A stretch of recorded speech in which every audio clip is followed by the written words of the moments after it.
3 años después de enterrar a su madre, sus propios hijos llevaron a su padre ante un juez. El motivo, 4 millones de euros, la herencia de la mujer más querida de la canción en español. Y todo, absolutamente todo, ocurrió dentro de una misma casa. Esta casa lo vio todo. Vio nacer a una leyenda, la vio morir, y vio cómo la familia que ella convirtió en su religión se rompía por dinero. Detente y piénsalo un segundo. La mujer que de niña compró camas para que los suyos no durmieran en el suelo terminó siendo el motivo exacto por el que su familia se declaró la guerra. Hoy te voy a contar 6 verdades que la familia Durkheim cayó durante 20 años, y te voy a avisar cuando llegue cada una para que no te pierdas ninguna. La primera, una corona que le entregaron cuando ya no tenía fuerzas ni para levantarla. La segunda, la canción más triste jamás grabada, que volvió años después para despedirla a ella. La tercera, el alma gemela que un día sin explicación dejó de hablarle para siempre. La cuarta, un secreto tan incómodo que los 3 protagonistas se lo llevaron a la tumba. La quinta, el hombre que lo dejó todo por ella y que sin ella no quiso seguir viviendo. Y la sexta, la demanda. El juicio que ninguna revista se atrevió a contar completo. Aquí no te voy a inventar amantes ni traiciones que no existieron. Te voy a contar lo que está documentado, lo que se dijo en televisión, lo que quedó escrito en los tribunales. Y cuando algo sea solo un rumor, te lo voy a decir con esas mismas palabras, es un rumor. Porque al final, esta historia se trata de una sola cosa, de lo que se siembra y de lo que tarde o temprano se cosecha. Ella lo repetía como un mandamiento, primero la familia. Recuérdalo, porque para entender cómo se rompió esa familia tenemos que volver a un piso humilde en un barrio obrero de Madrid, donde una niña aprendió que amar era sobre todo proteger. 4 Caminos, Madrid, años 40. La España de la posguerra, la del hambre callada, la de las cartillas de racionamiento, la de las familias enteras apretadas en 2 habitaciones. Ahí nació el 4 de octubre de 1944 una niña llamada María de los Ángeles de las Heras Ortiz. En casa la llamaban Marieta. Era la mayor de 6 hermanos. Su padre se ganaba la vida como podía, camionero, taxista, más tarde obrero en una fábrica. La casa con las uñas. No sobraba nada, a veces ni siquiera lo justo. Y Marieta, siendo apenas una cría, ya trabajaba. Cuenta su historia que fue peluquera, lavando cabezas ajenas por unas monedas mientras otras niñas de su edad jugaban en la calle. Ahora guarda este detalle porque lo vas a necesitar dentro de 40 años. ¿Sabes en qué se gastó su primer sueldo? No en un vestido, no en un capricho, no en ella. Compró colchones, camas, para que su familia dejara de dormir en el suelo. Imagina la escena, una niña de un barrio pobre, con su primer dinero en la mano, eligiendo camas para los suyos antes que nada para ella misma. Ahí, en ese gesto tan pequeño, está todo lo que fue Rocío Dúrcal. Y ahí está también, aunque todavía no lo sepas, la semilla de su tragedia. Porque para esa niña, la familia no era una palabra bonita. Era una misión. Era la trinchera.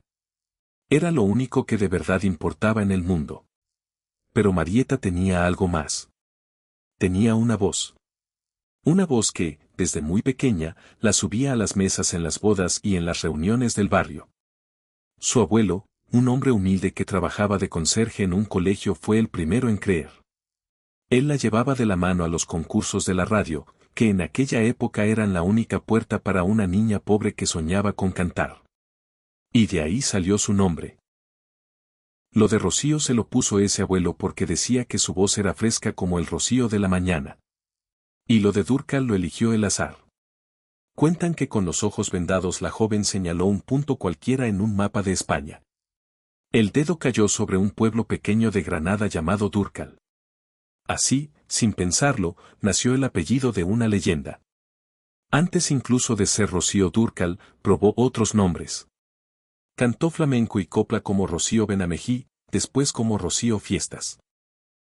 Buscaba su sitio, buscaba una salida de aquel piso humilde, y la buscaba con una sola idea clavada en el pecho, sacar a los suyos de la pobreza. Detente y piénsalo. La mayoría de los niños sueñan con juguetes. Ella soñaba con salvar a su familia.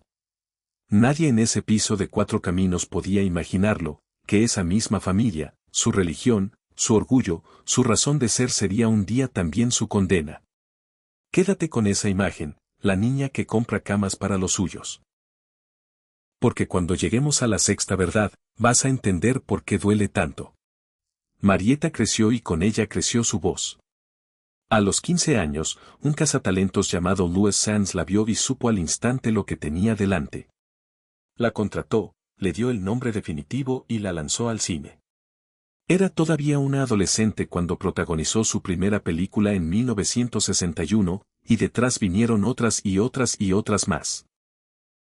14 películas en total, comedias musicales que llenaban las salas de toda España, en blanco y negro primero, en color después. Ella misma, años después, se reía de aquellas primeras películas. Las llamaba de pastel. Historias dulces, inocentes, hechas para hacer soñar a un país que salía de la miseria. Pero funcionaban. Vaya si funcionaban. Las colas daban la vuelta a la manzana. España entera se enamoró de esa cara dulce y esa voz limpia. Marieta, la niña pobre de 4 caminos, se había convertido en la novia de un país. Antes de cumplir los 20, ya era el rostro de toda una generación. Cantaba, actuaba, bailaba, lo tenía todo. Y lo más increíble, no se le había subido a la cabeza. Los que la conocieron de aquella época coinciden en lo mismo, era sencilla, era buena gente, era por encima de todo una chica de barrio que no olvidaba de dónde venía. Y aquí déjame contarte algo que casi nadie sabe. Algo que retrata la España en la que se hizo estrella.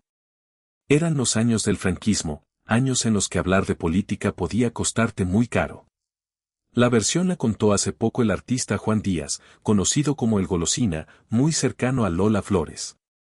Según su relato, una noche la policía entró en un club discreto donde se reunían figuras del espectáculo, se los llevó a todos detenidos en un furgón y entre ellos estaba la propia Rocío. Y según esa misma versión, ¿sabes quién fue a rescatarla? Nada menos que Lola Flores, la faraona en persona. Cuentan que se plantó ante las autoridades y no se movió de allí hasta que soltaran a su amiga, a la que defendió como a una hermana, diciendo que era una gran artista que llevaba el nombre de España por todo el mundo. Es un relato de una sola voz. Así que tómalo como lo que es, una anécdota, no un documento, pero pinta perfectamente quién era ya Rocío en aquellos años. Una mujer querida, una mujer defendida, una mujer que incluso en una noche así no estaba sola. Y fue en un rodaje en 1965 donde encontró la otra mitad de su vida. Se llamaba Antonio Morales. Pero el mundo lo conocía como Junior. Junior no era cualquiera, era una estrella por derecho propio, integrante de Los Brincos, el grupo al que muchos llamaban los Beatles españoles. Después formaría con Juan Pardo el mítico dúo Juan y Junior, con canciones que toda España cantaba de memoria. Guapo, carismático, filipino de nacimiento, español de corazón. Cuando esos dos se miraron, saltó una chispa que ya no se apagaría jamás. Fíjate bien en esto porque es importante. En aquel momento, los dos eran ídolos. Los dos llenaban plazas. Los dos tenían el mundo a sus pies. Nadie brillaba más que el otro. Se casaron el 15 de enero de 1970 en el monasterio de El Escorial. A la boda acudió lo más granado del espectáculo español de la época. Fue, como se decía entonces, la boda del año. Y aquí, guarda este detalle, porque define a los dos para siempre. Cuando empezaron a llegar los hijos, alguien tenía que ceder, alguien tenía que apagar su carrera para sostener la casa. Y en aquella pareja, el que dio el paso atrás fue él. Junior, la estrella, el ídolo de masas, decidió apagar su propia luz para que la de ella brillara más fuerte. Dejó los escenarios. Se convirtió en su marido, en el padre de sus hijos y, con el tiempo, en su representante. Renunció a ser protagonista para que ella lo fuera. Detente y piénsalo de verdad. ¿Cuántos hombres, en la cima de su fama, harían eso? Guarda esa decisión. Porque la quinta verdad de esta historia nace justo ahí, en ese sacrificio silencioso. Tuvieron 3 hijos. Carmen, la mayor, Antonio, y la pequeña, Zayla. La familia estaba completa, la misión de Marieta cumplida, pero faltaba lo más grande. Faltaba el capítulo que la volvería inmortal. Porque a finales de los años 70, cuando su carrera en el cine se enfriaba y muchos ya la daban por acabada, Rocío Dúrcal se atrevió a hacer algo que nadie esperaba de una madrileña de 4 caminos. Se atrevió a cantarle rancheras a México. Piénsalo, una española cantando el género más sagrado, más profundo, más mexicano de todos. Era casi un atrevimiento, podía haber sido el mayor ridículo de su carrera. Fue justo lo contrario. En 1977 apareció en su vida un compositor mexicano joven, genial, distinto a todo lo que existía. Se llamaba Alberto Aguilera Valadez, pero el mundo entero lo conocería por otro nombre, Juan Gabriel. Cuentan que se conocieron en una comida organizada por su compañía de discos y que, tras varias conversaciones, aquel joven compositor le entregó a Rocío un puñado de canciones inéditas para que las grabara. 10 temas, 10 apuestas. Con el respaldo del Mariachi América nació su primer disco de rancheras. Nadie apostaba por él y fue un éxito arrollador. Y de ese encuentro nació una de las alianzas más poderosas de la historia de la música en nuestro idioma. Él le escribía canciones a la medida, ella las cantaba con una verdad que estremecía, y lo que salía de esa unión era pura magia. Los discos se vendían por millones, los estadios se llenaban. Una española cantando el alma de México y México rendido, entregándose a sus pies. Vinieron los éxitos que todavía hoy suenan en cada cantina, en cada radio, en cada sobremesa. Costumbres, fue un placer conocerte, La Guirnalda. Y cuando quiso reinventarse otra vez, buscó a otros grandes. Con Rafael Pérez Botija grabó La Gata bajo la lluvia, una balada que conquistó a otra generación. Con Marco Antonio Solís, el Buki, grabó Como tu mujer y volvió a tocar el cielo. Y algo que casi nadie ha logrado ocurrió, una extranjera se convirtió en símbolo nacional de otro país. México no la veía como una invitada, la veía como una hija. Sus discos rompían récords, sus conciertos agotaban entradas en horas, y cuando pisaba un escenario mexicano, el público le cantaba de vuelta cada palabra, con lágrimas en los ojos, como si esas canciones hubieran nacido de su propia sangre. Detente y piénsalo. ¿Cuántas veces has visto que un país entero adopte como suya a alguien nacido a miles de kilómetros? Casi nunca. Ella lo consiguió. Le pusieron un nombre que ya nunca la abandonaría. La llamaron la española más mexicana. Grábate esas 4 palabras, la española más mexicana, porque van a volver al final de esta historia cuando ya lo sepas todo. Más de 40 millones de discos vendidos, 4 décadas en lo más alto, una corona que parecía eterna. Lo tenía todo. La fama, el amor de un hombre que renunció a su carrera por ella, los 3 hijos que soñó, y esa palabra suya repetida como una oración, primero, la familia. Por eso nadie, absolutamente nadie, vio venir lo que estaba a punto de pasar. Volvamos a Juan Gabriel, porque para entender la ruptura, primero tienes que entender el amor. Rocío y Juan Gabriel no eran solo socios, eran almas gemelas. Así se llamaban el uno al otro, sin ninguna vergüenza. Se admiraban, se protegían, se necesitaban. Grabaron juntos 7 discos a lo largo de casi 18 años. 18 años. Y no eran solo discos, eran noches enteras de gloria. El 22 de noviembre de 1991, Rocío llenó el Auditorio Nacional de la Ciudad de México, uno de los escenarios más importantes del continente. Aquella noche quedó grabada para la historia, y en el momento cumbre, apareció él, Juan Gabriel, para cantar con ella ante un público que lloraba de emoción. 2 leyendas, una sola voz, el techo del mundo. Imagina estar ahí. Imagina esa comunión entre 2 artistas que se querían de verdad. Y ahora imagina que poco después todo se rompe sin explicación pública, sin un adiós.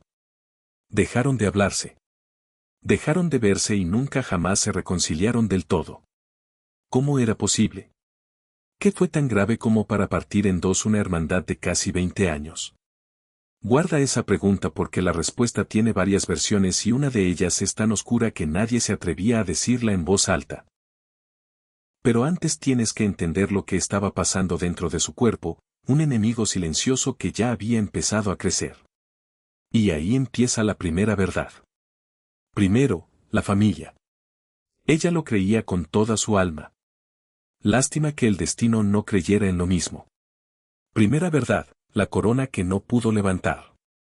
Estamos a principios de los años 2000. Rocío Dúrcal lleva 4 décadas en la cima. Es intocable, es leyenda, y por primera vez en su vida empieza a sentir que algo no anda bien. En octubre de 2001, los médicos le ponen un nombre a ese cansancio, cáncer de útero.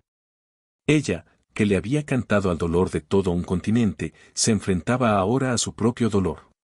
Y lo hizo como hizo todo en la vida, en silencio, con dignidad, sin querer preocupar a nadie. Primero, la familia. No quería que sufrieran por ella. Al principio, pareció ganarle la batalla. El tratamiento respondió. Hubo esperanza, pero el cáncer, ese enemigo paciente, solo se había escondido para tomar fuerzas. En 2004 regresó y esta vez había avanzado. Los médicos encontraron manchas en un pulmón. Llegó la quimioterapia y por primera vez Rocío tuvo que hacer lo que más le costaba en el mundo, parar. Canceló una gira entera por América y fue entonces cuando el público dejó de verla, cuando empezaron a correr los rumores, la gente intuía que algo grave le ocurría a la mujer de la eterna sonrisa. Pero ella no se rindió.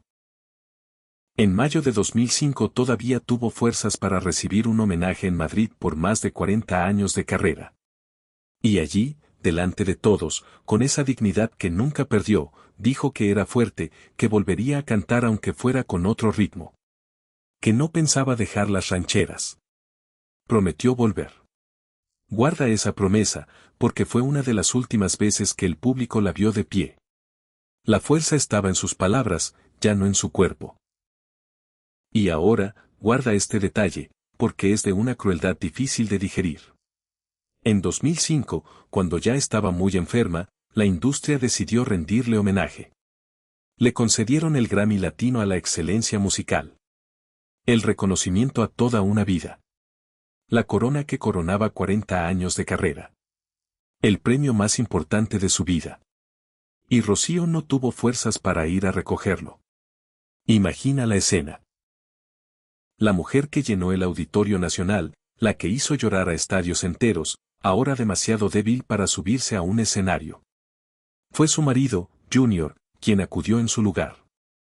Fue él quien recogió, con las manos temblando, la corona que a ella le pertenecía. Detente y piénsalo. Le entregaron el premio de toda una vida, justo cuando esa vida se le estaba apagando. Esa es la primera crueldad de esta historia, pero no es la última, porque hay una canción, la canción más triste jamás grabada. Y esa canción está a punto de volver para despedirla a ella. Segunda verdad, el himno que volvió por ella. Para entender esta verdad, tienes que conocer la historia de una sola canción, quizá la más dolorosa que se ha escrito nunca en nuestro idioma. Se llama Amor Eterno.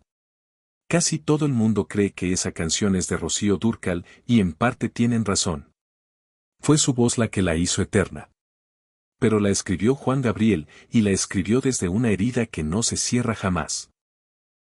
La versión más aceptada, la que el propio Juan Gabriel dejó entrever durante años, cuenta que la compuso pensando en su madre.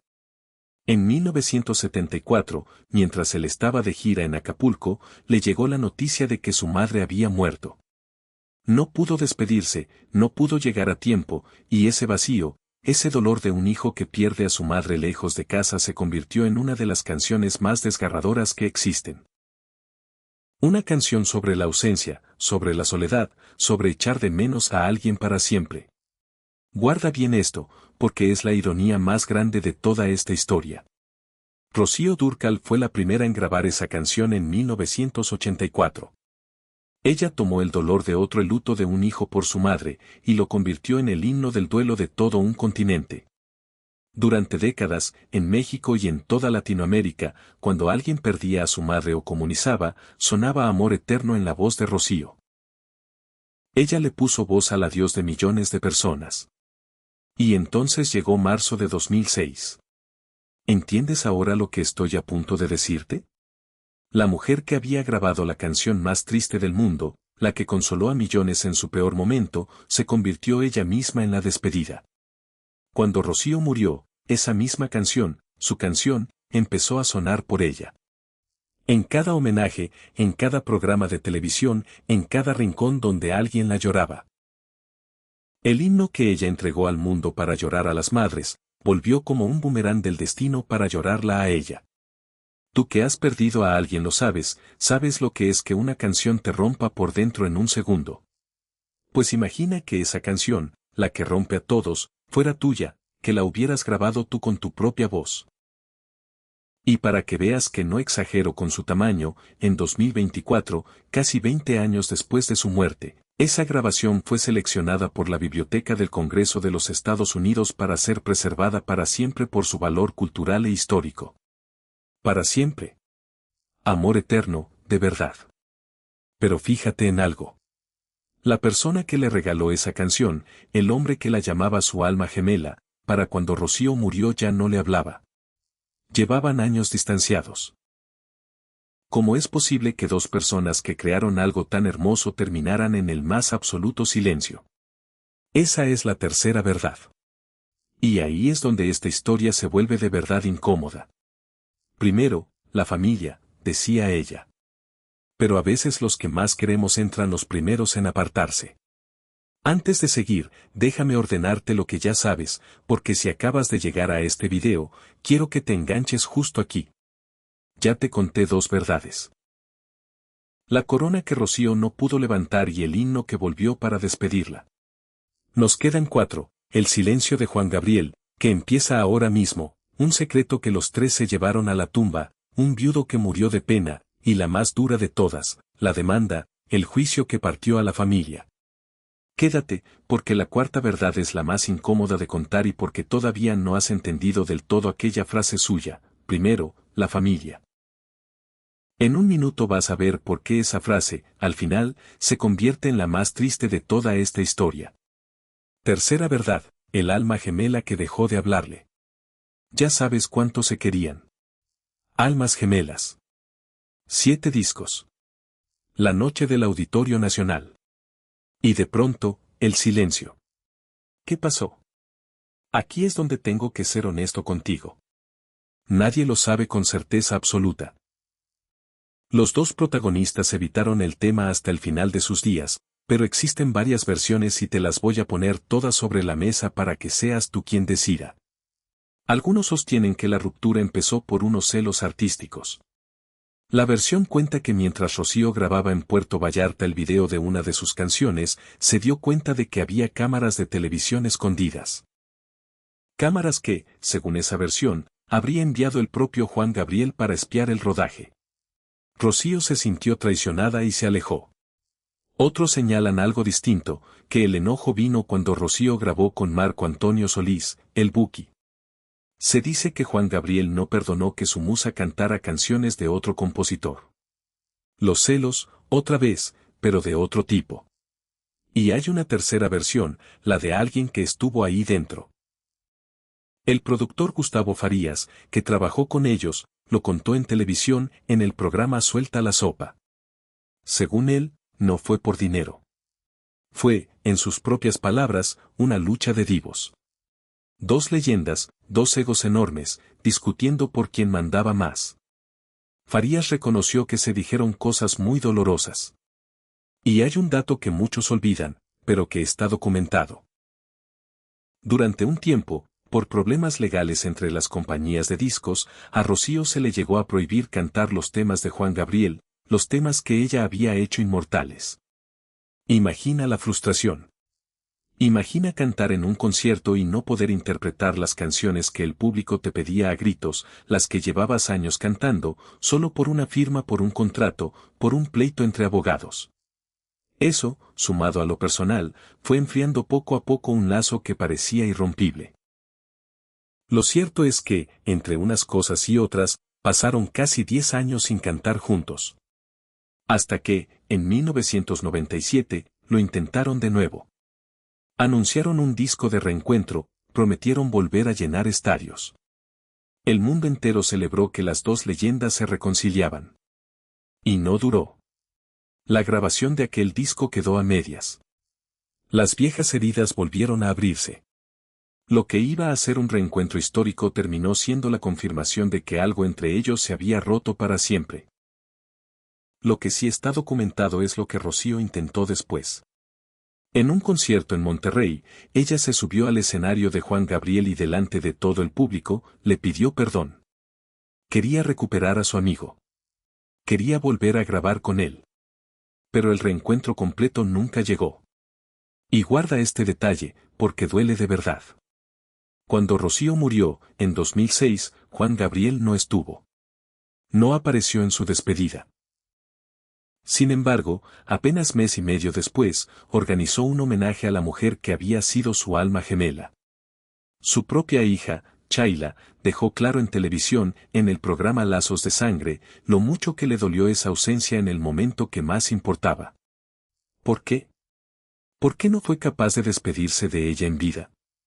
Detente y piénsalo, porque quizá la respuesta esté en la cuarta verdad, la que nadie se atrevía a decir en voz alta. Cuarta verdad, el secreto que se llevaron a la tumba. Y aquí, más que nunca, tengo que pararte los pies a ti y a mí también, porque esto que te voy a contar es un rumor, no es un hecho probado. Nadie lo confirmó jamás y yo no te voy a inventar la verdad de nadie. Te voy a poner las dos versiones y tú, con tu criterio, decides. Durante años circuló una teoría sobre por qué se rompió de verdad aquella amistad. Una teoría que no hablaba de celos artísticos, sino de un amor prohibido. Algunos aseguran lo siguiente. En 2008, quien fuera manager de Juan Gabriel, un hombre llamado Joaquín Muñoz, publicó un libro, y en ese libro sostuvo que Juan Gabriel se habría enamorado no de Rocío, sino de Junior, del propio marido de Rocío. Según esa versión, ahí estaría la raíz del conflicto que separó a los tres. Pero otros lo niegan rotundamente. El entorno de Juan Gabriel rechazó esa versión de forma tajante. La calificaron de invento, de negocio, de alguien buscando vender un libro a costa de un muerto. Y recuerda, el propio productor Gustavo Farías dio una explicación totalmente distinta, la lucha de divos. Nada de amores prohibidos. Entonces, ¿qué fue verdad? Y aquí está la parte más incómoda de todas, que quizá nunca lo sepamos. Un manager lo contó en un libro, el entorno del cantante lo desmintió sin dudar, y los tres únicos que conocían la respuesta, Rocío, Juan Gabriel y Junior, los tres eligieron el silencio. Se lo llevaron a la tumba juntos como el secreto que fue. Otros canales te van a jurar que saben exactamente qué pasó. Yo no te voy a insultar la inteligencia. Te dejo las dos versiones sobre la mesa y el respeto de no inventarte el resto. ¿A quién le crees tú, al manager o al productor? Piénsalo y guárdalo para los comentarios, porque al final te lo voy a preguntar. Porque hay algo que sí está documentado, que en el centro de todo había un hombre que lo dio todo por ella. Que la cuidó hasta el último aliento y del que casi nadie habla. Ese hombre es la quinta verdad y su historia es la más triste de todas. Quinta verdad, el hombre que no quiso vivir sin ella. Vuelve conmigo a aquel sacrificio del principio. ¿Lo recuerdas? Junior, la estrella, el ídolo de los brincos que apagó su carrera para que la de Rocío brillara. El hombre que eligió ser sombra para que ella fuera luz. Durante más de 35 años, ese fue su papel, marido, padre, representante, el pilar callado detrás de la reina. Nunca buscó el foco, le bastaba con estar a su lado. Y entonces, el 25 de marzo de 2006, ese lado se quedó vacío. Rocío murió en su casa, en Torrelodones, a las afueras de Madrid, en su hogar, como ella quería. Rodeada de su marido y de sus 3 hijos. El reloj marcaba las 7:15 de la tarde cuando aquella voz, la española más mexicana, se apagó para siempre. Tenía 61 años. Al día siguiente instalaron la capilla ardiente en el Tanatorio de la Paz en Madrid, y ahí ocurrió algo que dice más de ella que cualquier premio. Vino gente, muchísima gente. Rostros famosos, sí, pero también cientos de personas anónimas que solo querían despedirse. La familia, en un gesto poco común, permitió a los medios entrar a presentar sus respetos, porque sabían el cariño enorme que la prensa y el público le tenían. Entre quienes acudieron a despedirla estaba Rocío Carrasco, la hija de Rocío Jurado. Y guarda este detalle, porque es escalofriante, apenas 2 meses después, ella también perdería a su madre, otra de las grandes voces de España. 2 reinas de la canción apagándose casi a la vez. La incineraron y cumplieron su última voluntad, repartir sus cenizas entre las 2 tierras que la amaron, España y México. Pero esta verdad no es sobre su muerte, es sobre el hombre que se quedó, porque Junior no volvió a ser el mismo nunca. Imagina la escena, una casa enorme, llena de fotos, de premios, de recuerdos de toda una vida juntos. Y en medio de todo eso, un hombre solo. Un hombre que había construido su existencia entera alrededor de una mujer que ya no estaba. Cayó en una depresión de la que jamás logró salir. Los que lo conocían lo describían apagado, ausente, roto. La sombra ya no tenía a quien dar sombra. Y guarda estas palabras porque son casi las suyas. En una de sus últimas entrevistas a la revista Hola confesó algo estremecedor. Dijo que no le encontraba sentido a la vida sin su Marieta, que la echaba muchísimo de menos, sobre todo cuando estaba solo en casa, que era casi todo el tiempo. Y llegó a decir que ya solo pensaba en cuando llegaría su turno. Su turno. ¿Entiendes lo que estaba diciendo? Estaba esperando morir para reencontrarse con ella. Detente y piénsalo. 8 años. 8 largos años esperando su turno. El 15 de abril de 2014, ese turno llegó. Junior murió en la misma casa de Torrelodones, a los 70 años. Por causas naturales, sin señales de violencia. 32 minutos y 28 segundos a 32 minutos y 39 segundos. Simplemente, un corazón que ya llevaba 8 años roto dejó de latir. Hay quien dice que fue un infarto. Yo te lo digo de otra forma, la que cuentan quienes lo conocieron.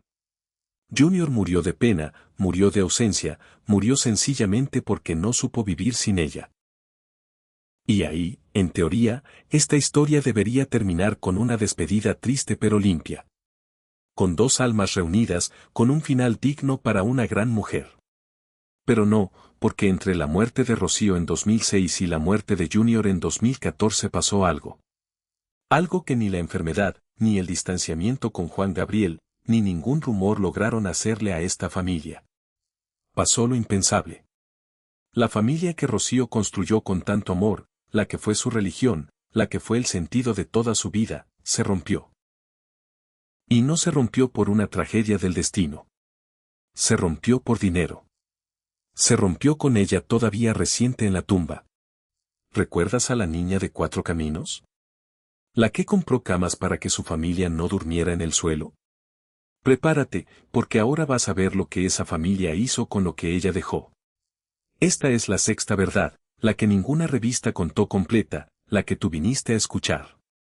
Primero, la familia, decía ella. Vamos a ver qué pusieron ellos primero. 6ª verdad. La familia que la llevó a juicio. Rocío Dúrcal murió creyendo que dejaba a los suyos protegidos. Había trabajado 40 años para eso. 40 años de giras, de escenarios, de noches lejos de casa.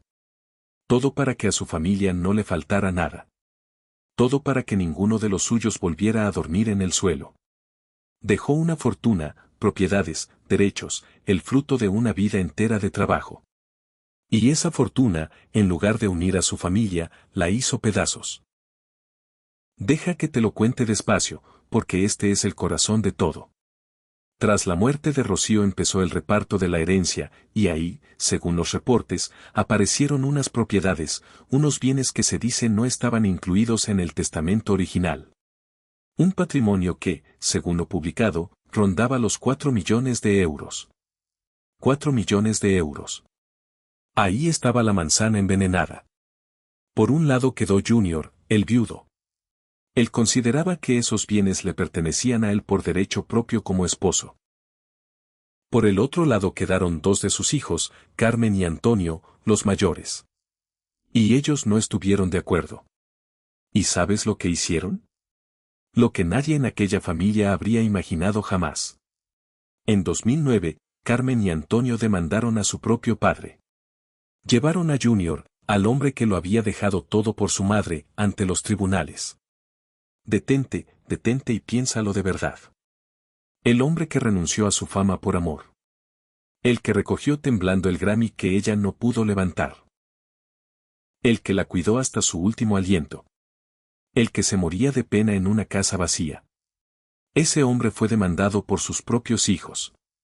La revista Hola informó de la demanda en enero de 2009. Junior, dolido, concedió entrevistas en televisión, en el programa DEC, donde se veía claramente la fractura con sus hijos.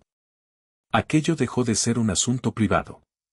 Se convirtió en uno de los escándalos familiares más comentados de la televisión española. Y hubo una voz, la del veterano periodista Jaime Peñafiel, que puso en palabras lo que muchos sentían. Dijo sobre Rocío una frase que resume toda esta tragedia. Dijo que Marieta debía estar revolviéndose en su tumba. Imagina eso. Imagina a esa mujer, la que hizo de la familia su religión, viendo desde el más allá cómo sus hijos y su viudo se destrozaban en un juzgado por lo que ella dejó. Y ahora vuelve conmigo al principio de todo. Vuelve a Cuatro Caminos. Vuelve a esa niña pobre con su primer sueldo en la mano. ¿Te acuerdas de lo que compró? Camas, colchones, para que su familia no durmiera en el suelo, para protegerlos, para mantenerlos unidos. Pues aquí está la crueldad más grande de esta historia. Aquella niña se pasó la vida entera sembrando, protegiendo a los suyos. Y cuando ya no estuvo, esos mismos suyos se pelearon por el suelo que ella les había comprado. Piénsalo bien, ella nunca peleó por dinero en toda su vida. El dinero para ella era solo una herramienta, una forma de comprar camas, una forma de proteger a los suyos. Jamás fue un fin, jamás fue el motivo de nada. Y sin embargo, fue el dinero lo que hizo lo que ninguna otra cosa había logrado. Ni la enfermedad, ni la distancia, ni la fama. Fue el dinero lo que rompió a su familia en pedazos. Ella dijo toda su vida una sola cosa, primero, la familia. Y ellos, en aquel juzgado, respondieron con otra, primero, el dinero. Ese es el precio del estrellato. No lo pagó ella.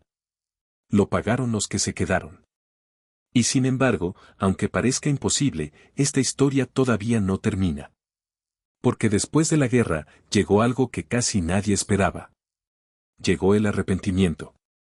Lo que se siembra, se cosecha. Esa es la ley de esta historia.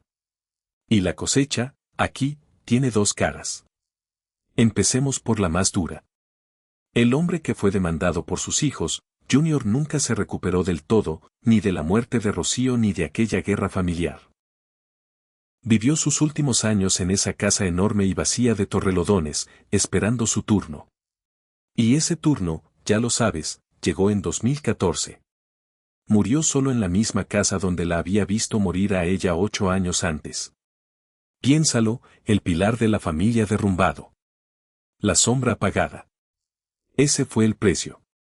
Pero aquí, cuando todo parece perdido, esta historia te regala algo que casi ninguna de estas historias tiene. Te regala el perdón. Porque antes de que Junior muriera, padre e hijo se reconciliaron. La guerra terminó. Se abrazaron. Volvieron a ser familia. Junior no se fue enfadado con sus hijos. Se fue en paz con ellos. Y eso, en medio de tanta tristeza, es una pequeña luz. Y hay más. Años después, Carmen, la hija mayor, la que había demandado a su padre, habló de aquello sin esconderse. En una entrevista, confesó que aquel episodio con su padre es de lo único que se arrepiente en la vida. Que se dejaron llevar por una situación muy fea. Que aquello se tendría que haber resuelto de otra manera. Detente y piénsalo. Hace falta valor para decir eso en voz alta, para mirar atrás y admitir, nos equivocamos. Ahí, en ese arrepentimiento, algo de la herida por fin cerró. Pero no te voy a mentir, porque este canal no te miente. La herida no cerró del todo, porque en marzo de 2026, 20 años después de la muerte de Rocío, volvieron los rumores.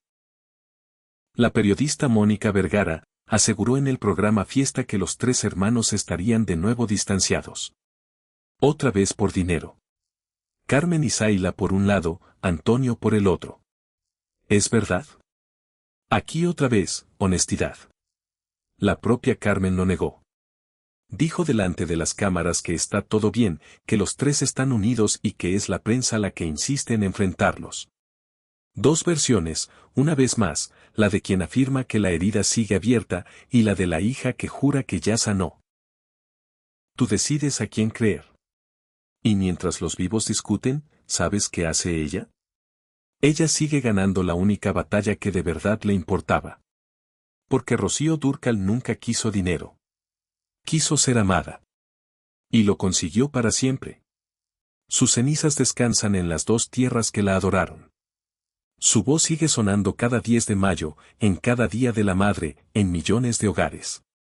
En 2024, su amor eterno fue declarado Patrimonio Cultural en Estados Unidos. Y en 2026, 20 años después de su adiós, su gran concierto volvió a las salas de cine para que nuevas generaciones la descubran. La española más mexicana.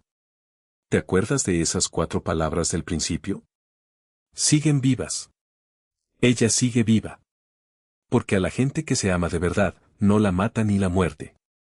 Y aquí cerramos el círculo. ¿Recuerdas la casa del principio? Esa casa de Torrelodones, que lo vio todo. Vio nacer una leyenda. Vio morir a una reina. Vio a una familia romperse en un juzgado. Pero, ¿sabes qué fue lo último que vio esa casa? Vio a un padre y a unos hijos perdonarse antes del final. Y esa, quizá, es la verdadera lección de toda esta historia. Que el dinero puede comprar muchas camas, pero no puede comprar una familia. Que la codicia y el duelo viven a veces en la misma casa. Y que al final, lo único que de verdad queda, cuando todo lo demás se ha gastado, es el perdón. Piénsalo esta noche, cuando apagues la luz. Tú, que quizá tienes hermanos. Tú, que quizá algún día tendrás que repartir lo que dejaron tus padres.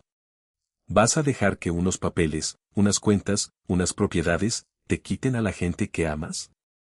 Rocío te dejó la respuesta escrita con su propia vida. Nada, absolutamente nada, vale más que los tuyos. Rocío lo supo siempre. Primero, la familia. Ella nunca dejó de creerlo. Ojalá los suyos, esté donde esté ella ahora, tampoco lo olviden nunca. Ahora te toca a ti. Dime en los comentarios.